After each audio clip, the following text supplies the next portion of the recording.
ఈ కార్యక్రమానికి చేసిన గురువులకు, పీఠాధిపతులకు, పెద్దలకు అందరికీ నా సాదర ప్రణామం.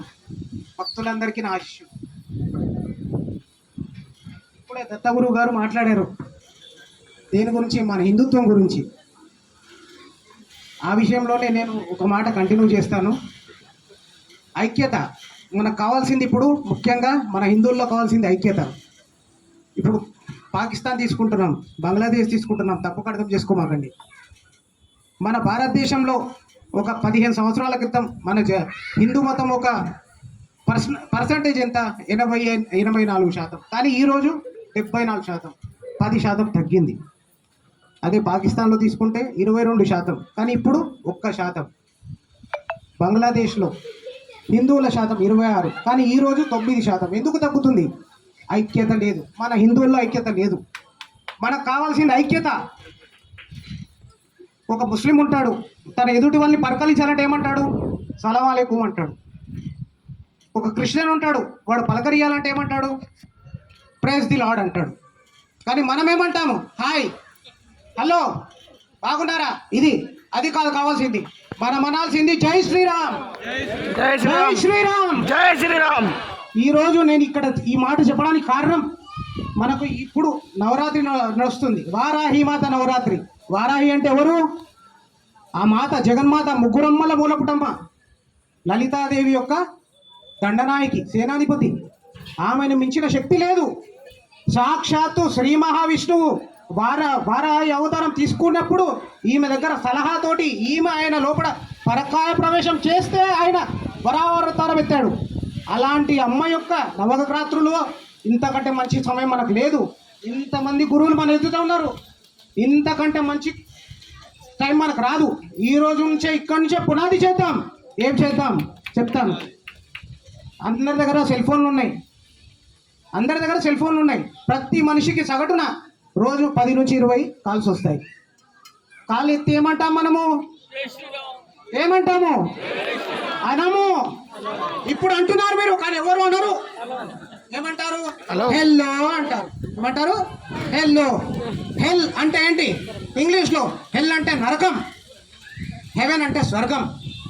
హెల్ అంటే నరకం, హెల్లో అంటే నరకంలోకి రా, తీసుకో, దాని అర్థం. అక్కడ చిత్రగుప్తుడు రాసుకుంటున్నాడు, ప్రతి ఒక్క చిట్ట రాస్తాడు. మనం ఏమంటున్నాము? హెల్లో అవుతూ శ్రీరామ్. వేదవ్యాసుడు ఒక కవిత చెప్పాడు, శ్రీరామ రామ ఎనుచును ఏ మానవుడైనా కానీ ఏర్పడమదిలో ఆ రామ విపుని తలచిన కారాకులు డొల్లినట్టు కర్మము డొల్లు. అంటే అర్థం ఏంటండి? అంటే అర్థమైంది, శ్రీరామ రామ ఎనుచుడు ఏ మానవుడైనా కానీ, ఈ మానవ జన్మలో ప్రతి మానవుడు, ఏ మానవుడైనా మదిలోపడ ఆ రామచంద్రుని తలిచినంత మాత్రాన రామరామ అంటుకుంటే చాలు, కారాకులు డొల్లినట్టు కర్మం డొల్లు. ఇక్కడ ఆకులు రాలుతున్నాయి, ఆయన చెట్టు మీద ఎండుటాకులు ఎండిపోతే కింద రాలిపోతాయి. అవి గాలికి, చిన్న గాలి వచ్చినా కొట్టుకుపోతాయి. ఈ కారాకులు డొల్లినట్టు అంటే ఈ ఎండాకులు ఎలా అయితే కొట్టుకుపోతున్నాయో, మనం చేసిన కర్మలు ఆ రామచంద్రుని తలిసినంత మాత్రాన ఆ కర్మములు తీరిపోతాయి. ఇది వాస్తవం. ఈరోజు నాకు ఇక్కడ అవకాశం దొరికింది కాబట్టి అందరితో చెప్తున్నాను. ఆ హెల్లో అనే బదులు జై శ్రీరామ్ అనండి. 10 సార్లు 20 సార్లు ప్రతి ఒక్కరికి ఫోన్ వస్తుంటా సగటున.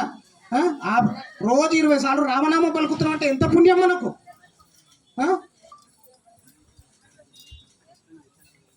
ఇంకొకటి ఐక్యత. మన లోపల ఐక్యత లేదు హిందువుల్లో. రోడ్డు మీద ఒక ముస్లిం కొట్టుకుంటారు, రోడ్డు మీద పోయేవారు ఒక యువడ, వానికి సంబంధం లేదు, ఎవరో తెలియదు, అయినా సరే వాడు నావాడు, మేరా బాయ్ హే, అతనితో ఎందుకు కూడా పడితే ముందు వచ్చి కొట్లాడతాడు వాడు. కానీ మన లోపల మన ఇంటి పక్కలోడున్నా, మన ఇంటి వాళ్ళు కొట్లాడుతుంటే మనకెందుకు? నా ఇంటి దాకా రాలేదుగా, నేనెందుకు పోవాలి వాళ్ళతోనికి? అవతలోడు వచ్చి ఇప్పుడు ఒక కొద్ది నెలల క్రితం ఒక హిందువుని, పూజారిని గుడిలోకి వెళ్ళి అతను చంపేస్తే అడిగే దిక్కులేదు. ఏమన్నారు? ఎవరో తెలియదు. ఎవరు చేశారో అందరికీ తెలుసు. కానీ వాళ్ళ యూనిటీ, వాళ్ళ ఐక్యత వాళ్ళని కాపాడుతుంది. ఈ మధ్య ముత్యాలమ్మ గుడిలో అమ్మవారి విగ్రహాన్ని ధ్వంసం చేసినారు. కానీ వాళ్ళ ఐక్యత ఏమన్నారు? మతిస్థిమితం లేనివాడు అన్నారు. వాడు మతిస్థిమితం లేనివాడు కాదండి, వాడికి అన్నీ తెలుసు. అది కారణం చేత, ఉద్దేశంతో చేతనే దాన్ని ధ్వంసం చేసినారు. కానీ ఏమన్నంటే వాళ్ళ ఐక్యత కాపాడుతుంది. మన లోపల ఐక్యత లేదు. అదే ఐక్యత ఉంటే వాడంతా ధైర్యం చేయడు.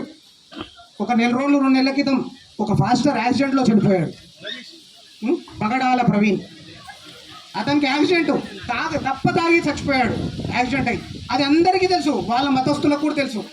కానీ అది యాక్సిడెంట్ కాదు, హిందువులు కావాలని చేశారు అని కొట్లాడారు.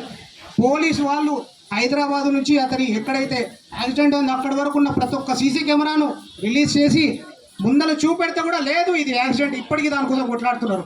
అంటే ఈరోజు వాళ్ళు ఎందుకు ఎదుగుతున్నారంటే వాళ్ళ ఐక్యత. ఆ ఐక్యత మన లోపల లేదు. నేను అందరికీ సగౌరవంగా ప్రమాణం చేసి అడుగుతున్నాను, ఈ రోజు నుంచి ఇంతమంది గురువుల సాక్షిగా అందరూ ఐక్యత ప్రచారం చేయండి.